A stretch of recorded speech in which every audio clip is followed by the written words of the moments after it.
Hello, good afternoon. This is Diecast, and I hope you're all doing well. Welcome back to another episode of Vintage Matchbox Mondays. Probably the first episode I've done in about, at least 3, maybe 4 weeks now.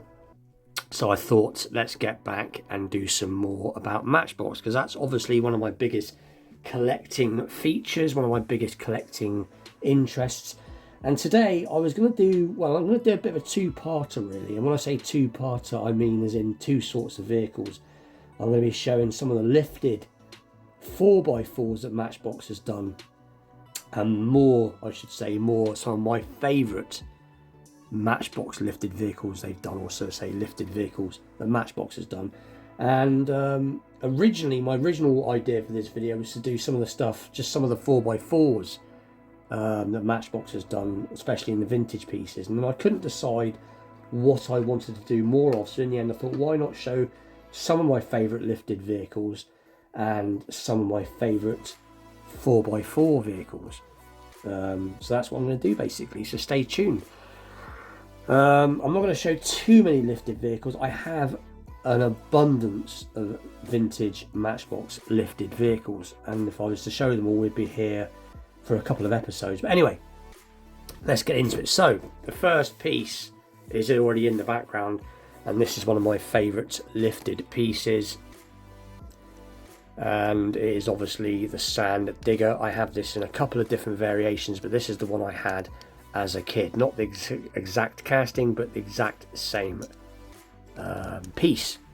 So obviously this has special memories attached to it, playing with it as a young boy. So I thought I'd start off with this. This is obviously a lifted vintage Matchbox piece, and it's obviously, I presume, would have been a 4x4. Then again, saying that, actual fact, this might have been the real version of a I think they used to call them sand rails, and they used to do a fiberglass form of a copy of a Volkswagen back in the day, and I think they probably would have been 2-wheel drive, but I did say these are going to be some of the 4-wheel drives from Matchbox and some of the lifted vehicles from Matchbox. So I suppose this can get away with it. But anyway, so this is going to be the first piece that I was going to show. Just because it's to hand, this is probably my favourite lifted vintage Matchbox piece. I have shown this quite a few times in the past. But again, this is one, not the one, but this is one of my favourite ones from my childhood. And it is obviously a Jeep, but it's the Golden Eagle, and it is a very, very cool piece. And originally, I believe this. Let's have a look at the copyright. Is it going to say the copyright? It just says 81, but I'm sure there were these were. I might be just because I'm tired, but I'm sure there was a Lesney version, slightly earlier version. I think this is the Macau version, but I think the original version, I'm getting myself confused, 81. So this is the Macau version, which probably would have been about 84, something like that. But the original Lesney version was 81. I was getting myself back to front there, but I knew what I meant. So that is that version. And then not all that long ago, I got this version. And I might have mentioned this before to the ones that watch these videos quite often, if I can get it out.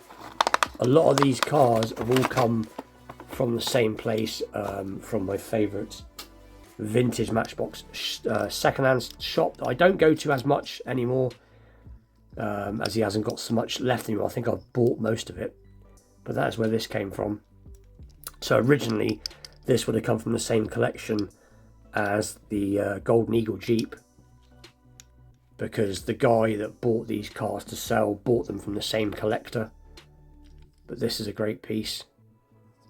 There you go. This does pop off, as you can see, which it would technically fit on the Golden Eagle if it didn't have the bars on the back, because it has got the slots, as you can see. But obviously, it is what it is. It's funny. I've just remembered. I may get it out at the end. I have another variation of this Jeep, and I should have got it out. But anyway, that is new to me, other variation of that Jeep. Again, just because it's to hand, I'm grabbing them off the side. I think it looks like a Chevy van. And obviously, as you can see, it is lifted. BF Goodrich on the side, Matchbox Racing. These chips, these little chips, were already on it when I got it, but it's pretty much near. It's not mint, but it's very good. It's in very good condition. If you look at the condition underneath, it's probably never been played with. The casting's quite rough on the top, and because it sticks out further, it is easy for it to chip off, as you can see, because it is quite rough on these castings. And they were, a lot of these castings are later 70s castings, excuse me, especially going into the Macau years, Universal Toy years. They were quite rough on some of the cast edges, but it's not a big deal. So that is obviously a lifted Chevy truck. I'm just trying to see if it has anything written on the base. Probably not like that. So it'll look, is it upside down again? I've always got it upside down. There we go, 4x4 Chevy van. So very cool. Excuse my son screaming in the background. One of my particular favourite pieces, another particular, I could do all day saying favourite piece, is this particular piece.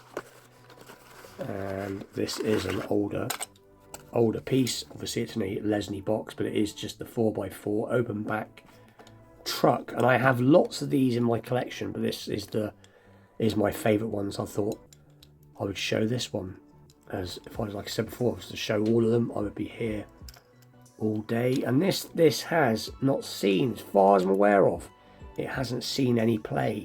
It just has box rub. There's some of the printing is coming off, but it does say BF Goodrich on it, or it did. And again, weighty piece, metal base, metal body, all that good stuff. And very cool. And obviously has the spare wheel there in the back. So awesome.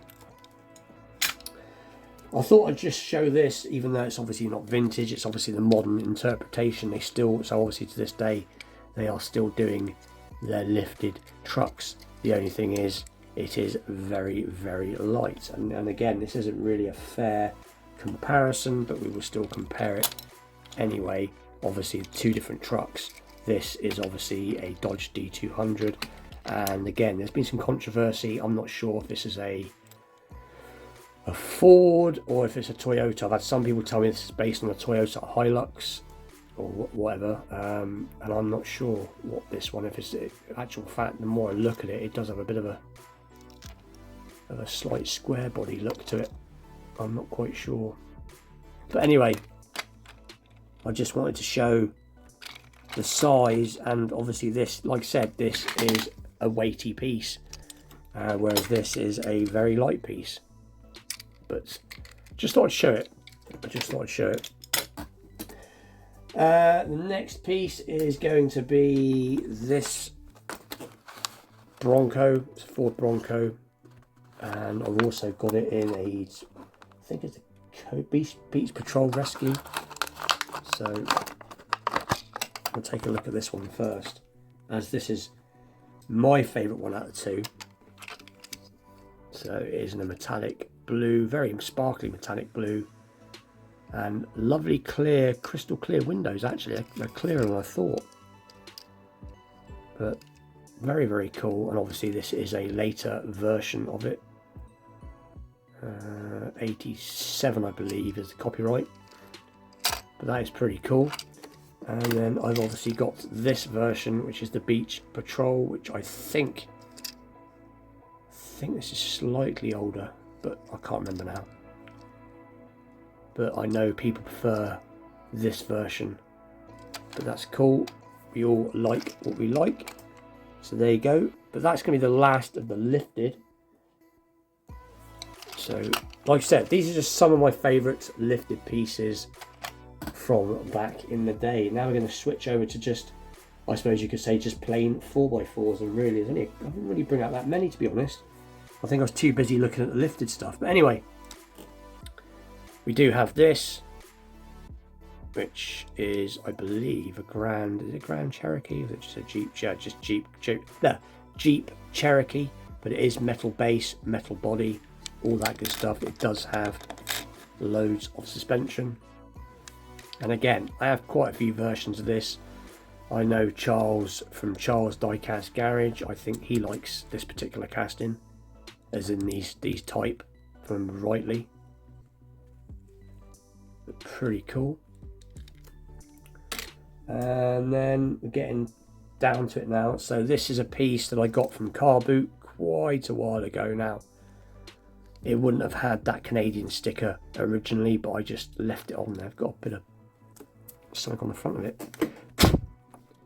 This has been sat in my drawer, but I was going to restore it. My voice is going again, and I decided not to, as really it is just on the edge of play worn. But there was a version before this version that had, I think it had more standard wheels on it, I believe. Let's have a little look.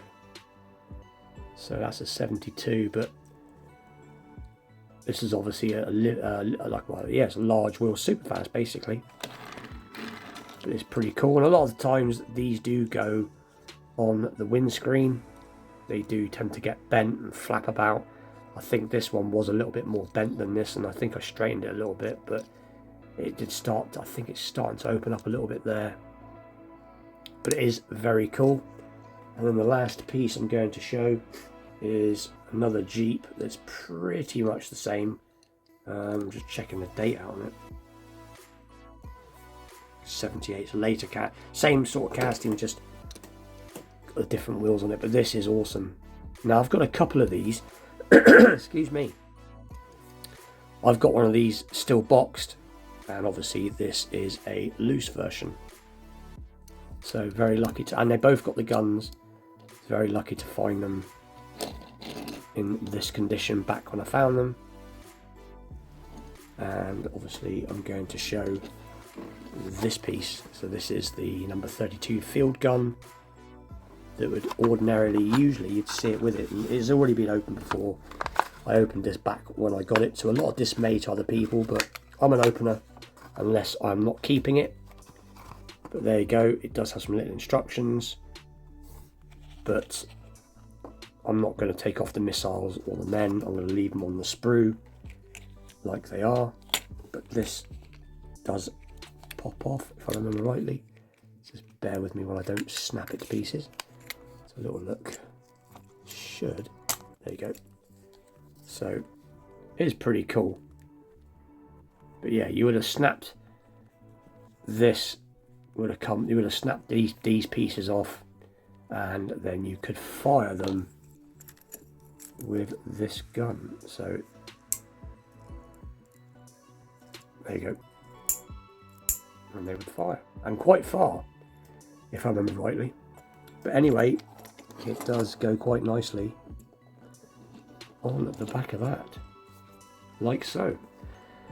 So anyway, that is this week's episode. A bit random, I know, but I haven't done a vintage Matchbox Mondays episode for a long time because I just haven't been going out finding the pieces. I have been, like I said, a little bit lazy with the Matchbox of recent. I've had a little bit of diecast burnout, and I'm feeling a lot more with it, so I will be finding some more soon. I did have one piece put aside for this week, but unfortunately the shop, like I said before in previous videos, he's only open certain days, so I wasn't able to get it, but I will be definitely doing more. But with that, please like, share, subscribe, stay tuned for more Vintage Matchbox Mondays episode. Don't forget to give a thumbs up, it helps out with the algorithm and all that good stuff. And I'll see you all very soon. Thanks for watching, take care.